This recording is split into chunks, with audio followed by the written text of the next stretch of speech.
Welcome to ராஜாவட்டி kitchen. நம்ம கிச்சனில் நம்ம இன்றைக்கி என்ன ரெசிபி பார்க்க போகிறோம் அப்படின்னா, நம்ம இன்றைக்கி தக்காளி சட்னி தான் செய்ய போகிறோம். வாங்க எப்படி செய்யலான்னு பார்க்கலாம். வாங்க வீடியோக்குள்ளே போகலாம்.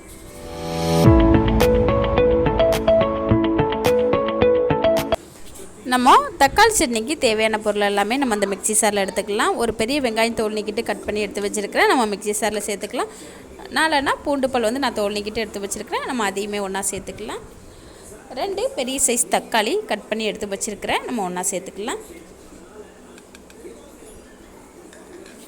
ஒரு 7 வரமிளகா வந்து நம்ம எடுத்துக்கலாம். நீங்கள் உங்களுக்கு எந்த அளவுக்கு காரம் வேணுங்கிறத பொறுத்து எடுத்துக்கோங்க. இந்த சட்னி வந்து கொஞ்சம் காரமாக இருந்தால் தான் நமக்கு டேஸ்டியாக இருக்கும். ஏன்னா புளிப்புமே கொஞ்சம் அதிகமாக இருக்கும். அதுக்கு ஏற்றபடி நமக்கு காரமும் இருந்தால் தான் நமக்கு நல்ல டேஸ்டியாக இருக்கும். அடுத்ததாக கொஞ்சமாக கருவேப்பிலை சேர்த்துக்கலாம். ஒரு நெல்லிக்காய் சைஸ் அளவுக்கு நம்ம புளி சேர்த்துக்கலாம். அவ்வளோதாங்க, நம்ம எல்லா பொருளுமே சேர்த்துட்டோம். நல்லா நைஸாக அரைச்சி எடுத்துகிட்டு வந்துடலாம். பாருங்கள், நம்ம இந்த அளவுக்கு அரைச்சிக்கிட்டோம்னா நமக்கு சரியாக இருக்கும். அடுத்ததாக நம்ம ஸ்டவ் ஆன் பண்ணி கடாய் எடுத்து வச்சிடலாம். நமக்கு கடாய் சூடாயிடுச்சு. நம்ம ஆயில் சேர்த்துக்கலாம்.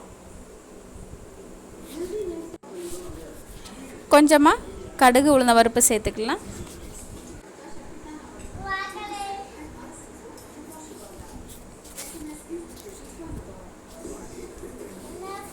கொஞ்சமாக கருவேப்பிலை சேர்த்துக்கலாம்.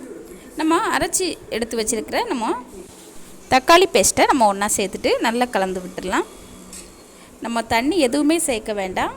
நமக்கு அந்த தக்காளியில் இருக்கிற தண்ணி எல்லாமே போய் நமக்கு எண்ணெய் பிரிஞ்சு வரணும். அது வரைக்கும் நம்ம பொறுமையாக கலந்து விட்டுடலாம். நம்ம இந்த டைமில் தக்காளி சட்னிக்கு தேவையான அளவு உப்பு சேர்த்துக்கலாம். சேர்த்துட்டு நல்லா கலந்து விட்டுடலாம்.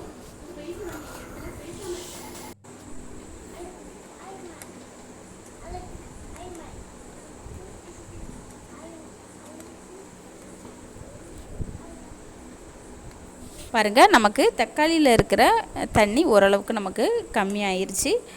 இன்னமும் நமக்கு நல்லா கம்மியாகி நமக்கு வந்து நல்ல எண்ணெய் பிரிஞ்சு வரணும். நல்லா பொறுமையாக கலந்து விட்டுடலாம். பாருங்கள், நமக்கு தக்காளியில் இருக்கிற தண்ணி எல்லாமே போய் நமக்கு நல்ல எண்ணெய் பிரிஞ்சு வந்துருச்சு. பாருங்கள், எவ்வளோ சூப்பராக நமக்கு தக்காளி சட்னி ரெடியாக இருக்குது. நம்ம அந்த டைமில் ஸ்டவ் ஆஃப் பண்ணிக்கலாம். அவ்வளோதாங்க, சூப்பரான டேஸ்டியான நமக்கு தக்காளி சட்னி சூப்பராக நமக்கு ரெடி ஆயிடுச்சு. சூடான இட்லி தோசையோடு நம்ம சேர்த்து சாப்பிட்றப்போ அவ்வளோ அருமையாக இருக்கும். எனக்கு ரொம்ப இந்த ரெசிபி வந்து பிடிக்கும்.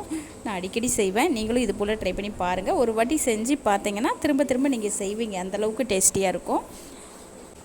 புதுசாக பழகிறவங்க கூட ரொம்ப ஈஸியாக செய்யலாம். ரொம்ப ஈஸியான ஒரு ரெசிபி.